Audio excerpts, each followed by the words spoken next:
Today is November 15th. It is 2 p.m. We are at Mount Everett Regional School, Sheffield, Massachusetts.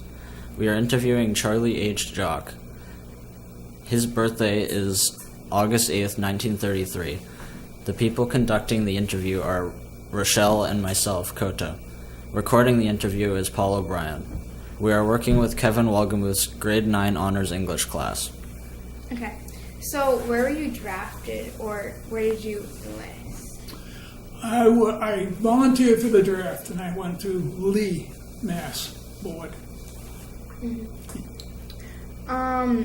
that time, where were you living? I was living in Ashley Falls, right where I am now, my family had a farm. That's cool. Why did you join? There was a requirement that we serve in the service. 2 years we were on, we could be drafted at that time. I had an exemption for 4 years while I went to Cornell University. And when I came out, I was eligible to be in, and I had the opportunity to volunteer for a draft when the Navy was drafting. Okay.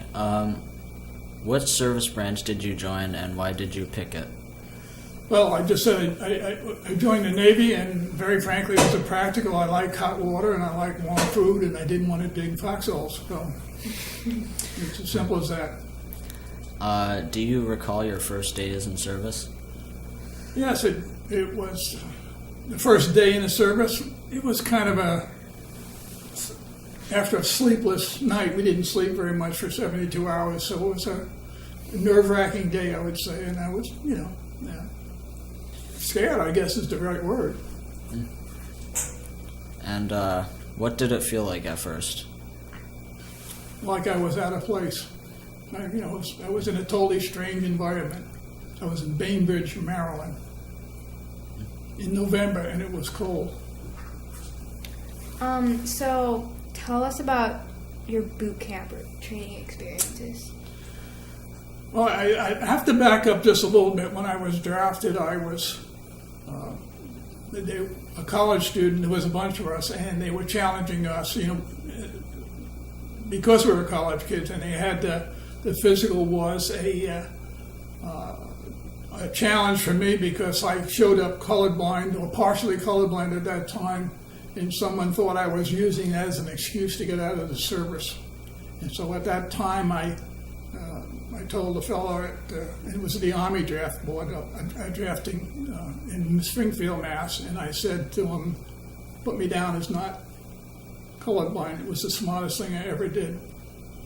So from there, I went down to the Navy recruiting station, and the colorblindness showed up, and I was challenged there again and said that you don't get colorblind walking down the street.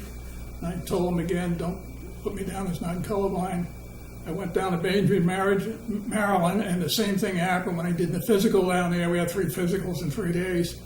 And I told him, ignore it, put me down. And because all the rest did not want to change it, I went through the service that way. And because of that, I was able to get into electronics. Because electronics, you can't have any color blindness. So someone did me a favor, and I didn't know it. Okay, so do you remember your instructors? Not really. Boot camp is kind of an ordeal. Inspections. How'd you get through your initial training or boot camp? Excuse me? How'd you get through your initial training or boot camp? How did I get through it? Yeah. One day at a time. It's an unusual experience. Unless you've done it, I can't describe it to you. It's a survival issue. It really is. They keep you from not sleeping too much and keep you going. But All right. Which war or era did you serve? I entered the service at the end of the Korean War. I was in college during the Korean War, but at the end, Where exactly did you go? Well, I went to Bainbridge, Maryland for boot camp, and then I was transferred down to Guantanamo Bay, and I was assigned to the ship USS Wisconsin, which is a battleship. Do you remember arriving, and what was it like? Well, actually, it was very nice in Guantanamo Bay. It was warm, sunny, and very pleasant, actually. What was your job or assignment? I was assigned, for some reason, I had an aptitude towards electronics, so they assigned me to a division called OE, which is Operation Electronics, and that's an on-the-job training is where I got my training there.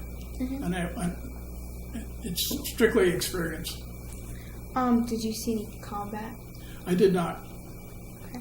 Were there any casualties in your unit? No, we didn't. That I was on after that situation, so I didn't get involved in that. There was no combat in my whole career. No. Okay. All right. Could you tell us about a couple of your most memorable experiences? Well, I think as I look back, being able to, we traveled 50,000 miles on the ocean, so we visited South America and Europe and all those places.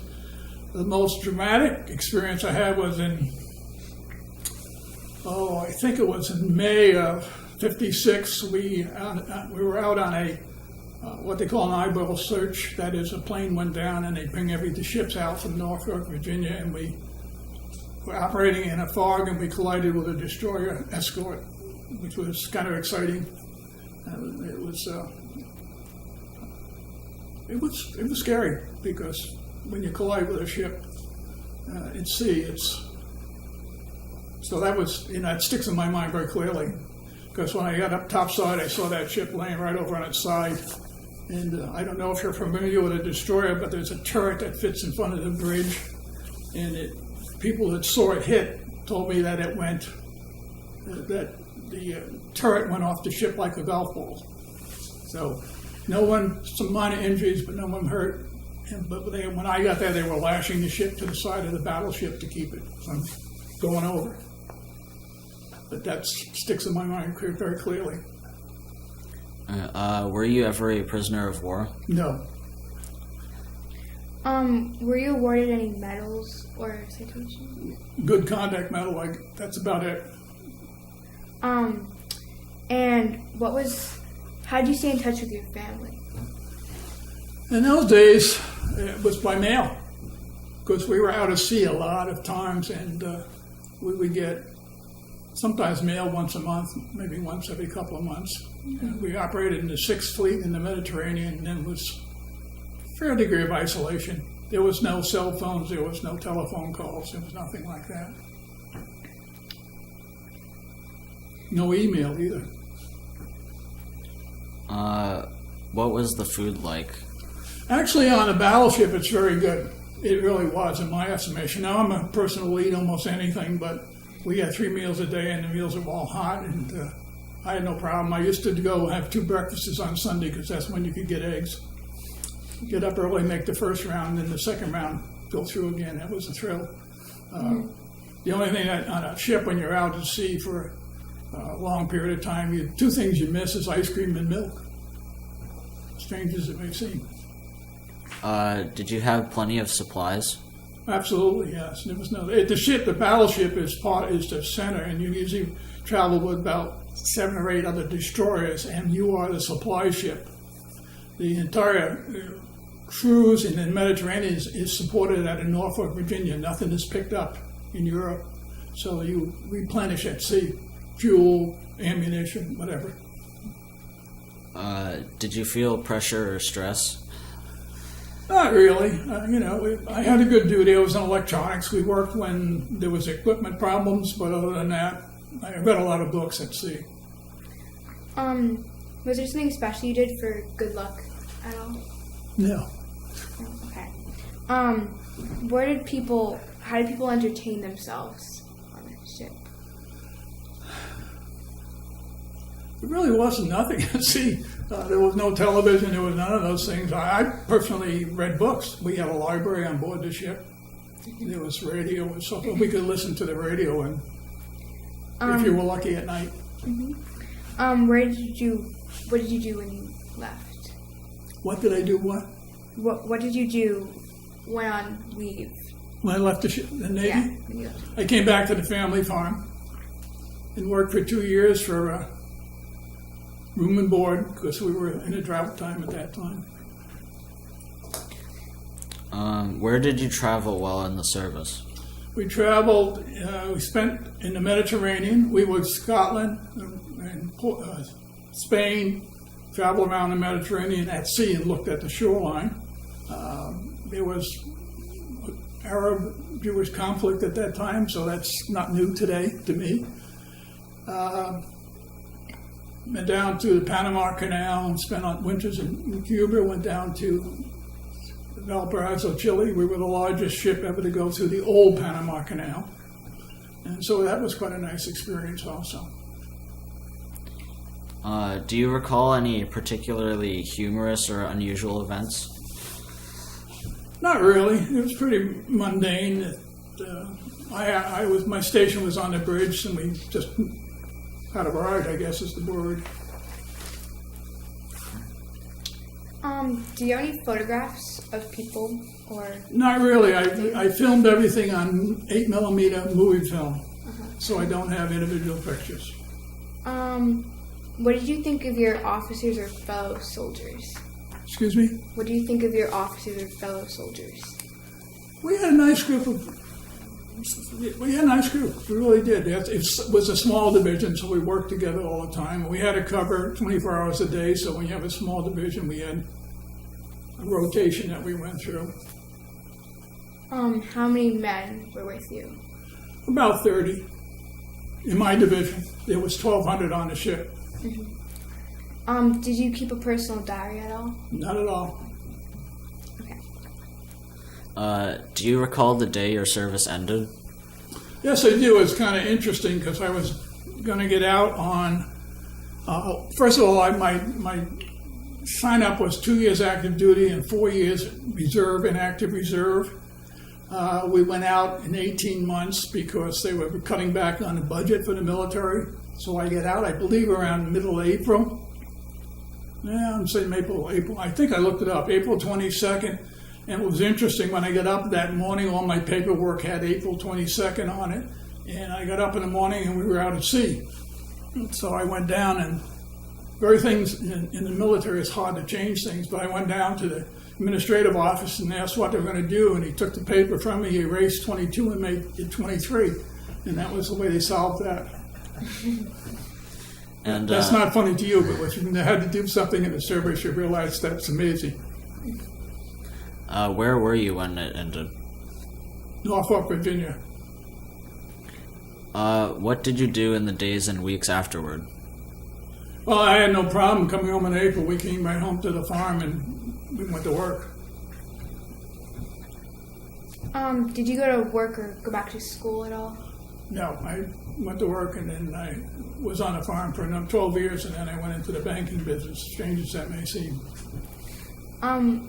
So, did you have any close friendships with while in service? Those close friends were in the division we had, but actually my closest friends were two people I went to college with, and it was interesting. They were in the NRO, the Navy ROTC, and they were officers. And that was a big help when I was in Norfolk. When they came over to get me, everybody saluted them, and off I went. So I had a little bit of a deal there. Did you join a veterans organization? No, I did not. I was not eligible at that time. I think Mel Bonham was in the American Legion, and we found out my service time was not the right time. All right. Did your military experience influence your thinking about war or about the military in general? I don't know if I gave it much thought. I was in a peacetime situation. I realized it was my obligation. I was brought up that way. You have an obligation to your country, and that's the way I looked at it. And I obviously have I'm a peace-loving person, but the world is the real world. Do you ever attend reunions? No. How did your service and experiences affect your life? Well, I think that, if anything, there was a certain level of discipline I learned. I think that's really the issue there.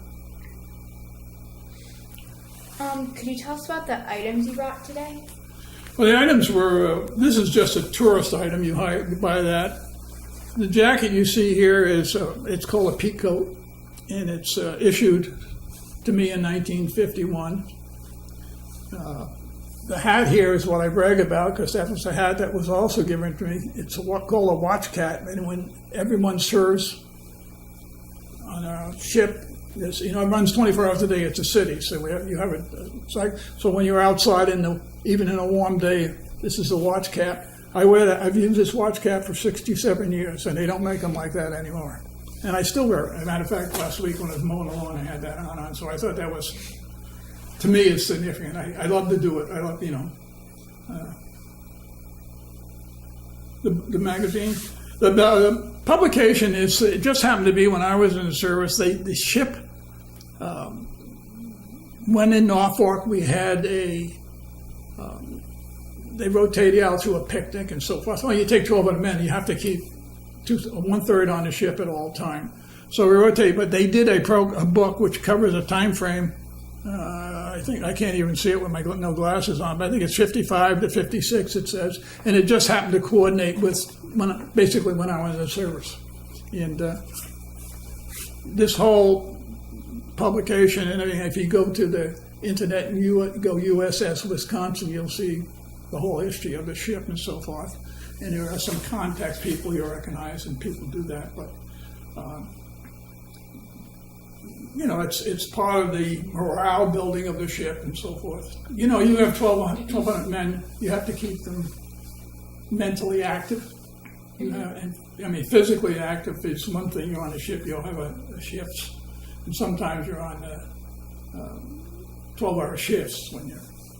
Okay? But our shift and what I did was not physical. It was electronic maintenance and that kind of stuff, and so there was.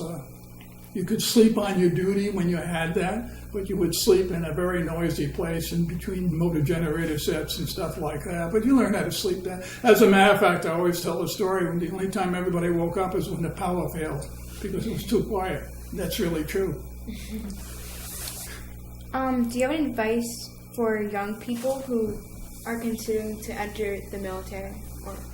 I wish it were a requirement today. I really do.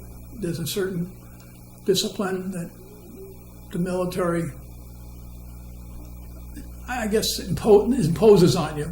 And none of my kids went in the service, and they've done all right. But I think if we had a requirement today, a couple of years would not hurt. There's a certain discipline there. I'm not saying we had Marines on our ship there, but they were far more disciplined than we are. But I mean, in the service, when they tell you to do something, you do it. Do you have anything else to add to this interview that we have not covered? No, I guess from my point of view, at my age, I look back and I'm very proud to be part of this country. And if you've been around the world, and I don't mean I've been everywhere, but if you've been to South America and Europe, it was always good to get home. And very frankly, on a ship that traveled as much as we did, it may sound strange, but when you made this stop back in the port for the second time, it was like boring, It just was that way.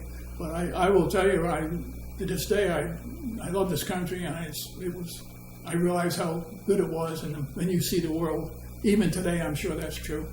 But that's I'm a little weird by today's standards, I think, but in reality, that's my feeling. I'm very proud of my country. Okay. Well, thank you. Well, thank you for the opportunity. Hopefully, you won't put me in the post office.